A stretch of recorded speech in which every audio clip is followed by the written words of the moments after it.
Hi Mark, I'm Peggy. My student number is S0441028 and I'm a freshman.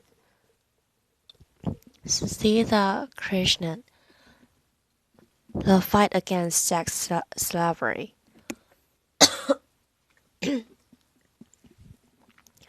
I'm talking to you about the worst form of the human rights violation, the third largest organized crime, a $10 billion industry.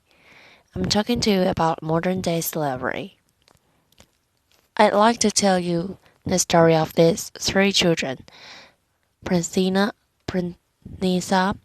Shaheen, and Anjali. Pranitha's mother was a woman in prostitution, a prostitute person.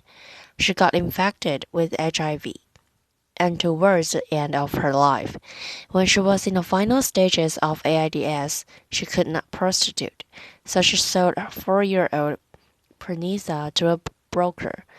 By the time we got the information, we reached there. Pranitha was already raped by 3 men. Shaheen's background I don't even know. We found her in railway track, raped by many men. I don't know many. But the indications of that on her body was that her intestine was outside her body, and when we took her to the hospital, she needed 32 stitches to put back her intestine into her body. We still don't know who her parents are, who she is. All that we know that hundreds of men had used her brutally.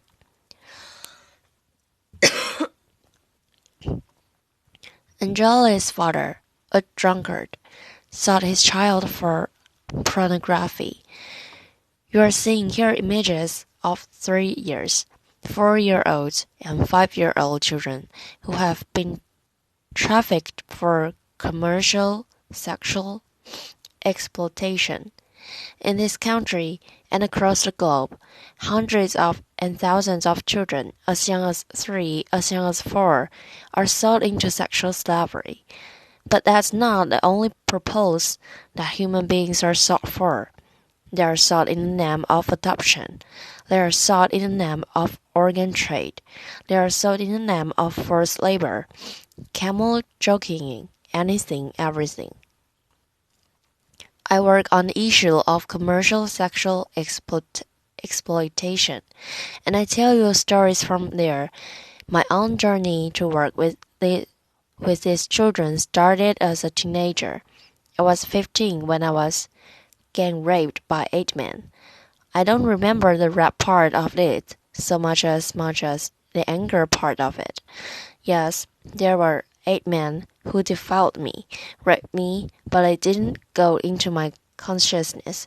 I never felt like a victim, then or now. But what lingered from then till now, I'm 40 now today, is this huge outrageous anger. 2 years, I was ostracized. I was stigmatized. I was isolated because I was a victim. And that's what we do to all traffic survivors. We, as a society, we have PhDs in victimizing a victim. Right from the age of 15, when I was started looking around me, I started seeing hundreds and thousands of women and children who are left in sexual slavery like practices, but have absolutely no respite because we don't allow them to come in. Where does their journey begin? Most of them come from very optionalist families, not just poor. You have even the middle class sometimes getting trafficked.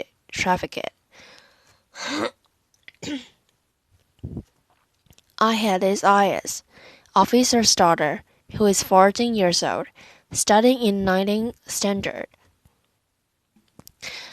who was raped chatting with one individual and ran away from home because she wanted to become a heroine who was trafficked.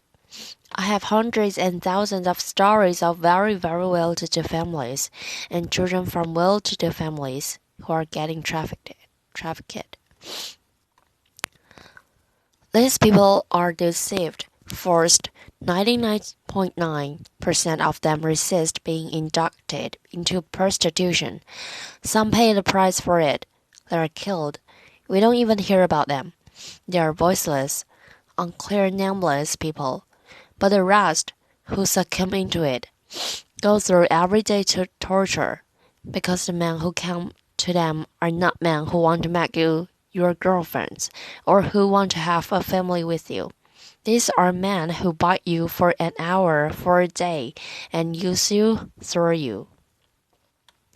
Each of the girls that I have rescued more than 3,200 girls.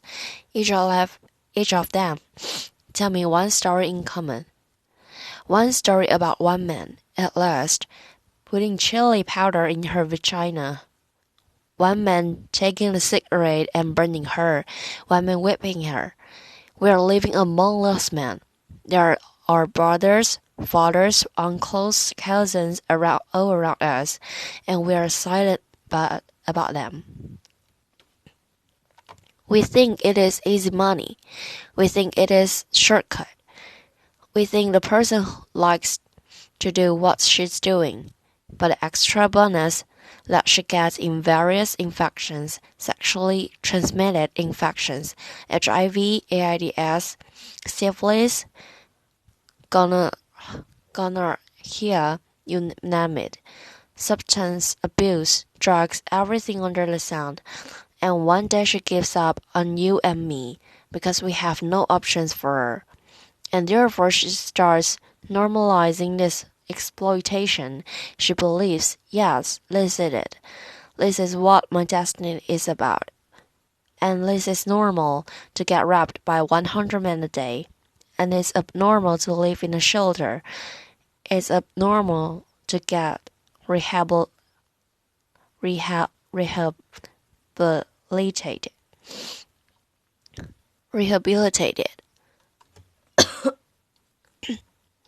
It's in that context that I work.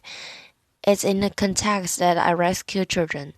I've rescued children as young as 3 years, and I've rescued women as old as 40 years. When I rescued them, one of the biggest challenges I had was where do I begin? Because I had lots of them who were already HIV infected. 1/3 of the people I rescue are HIV positive. And therefore, my challenge was to understand how can I get out the power from this pain. And for me, it was the greatest experience. Understanding my own self, understanding my own pain, my own isolation, was my greatest teacher.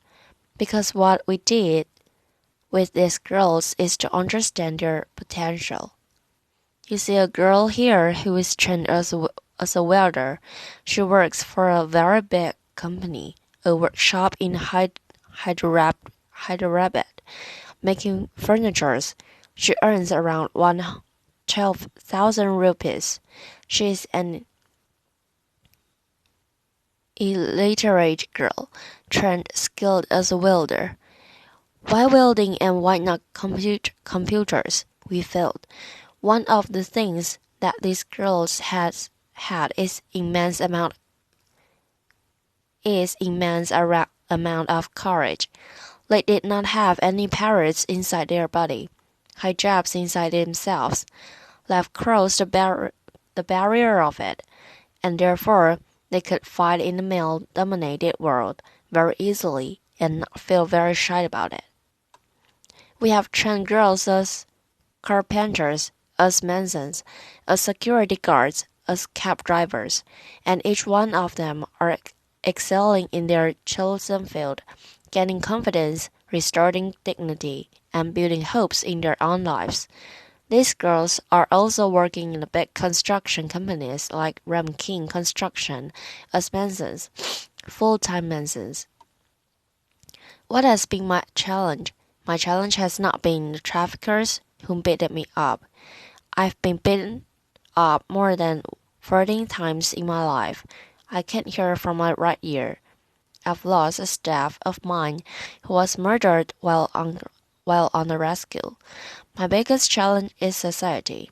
It's you and me. My biggest challenge is your blocks to accept these victims as our own.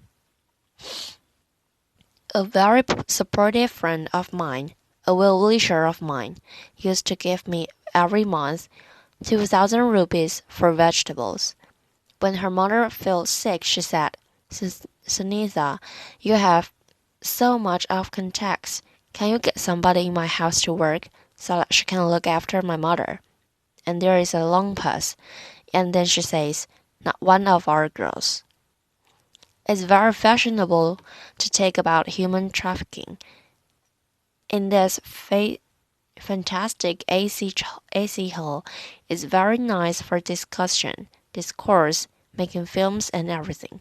But it is not nice to bring them to our homes.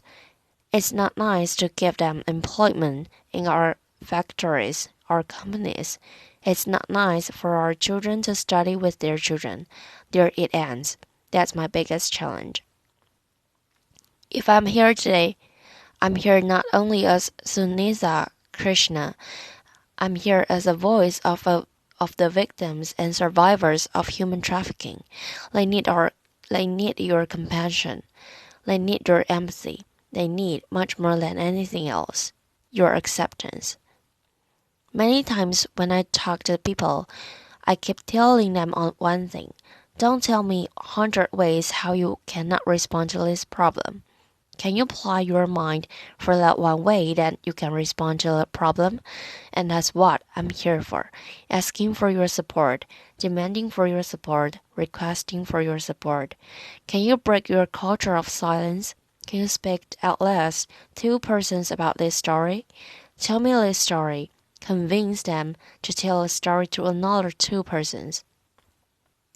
I'm not asking you all to become Mahatma Gandhis or Martin Luther Kings or Amanda Packers or something like that.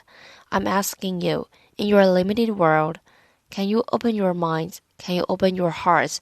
Can you just encompass these people too? Because they are also a part of us.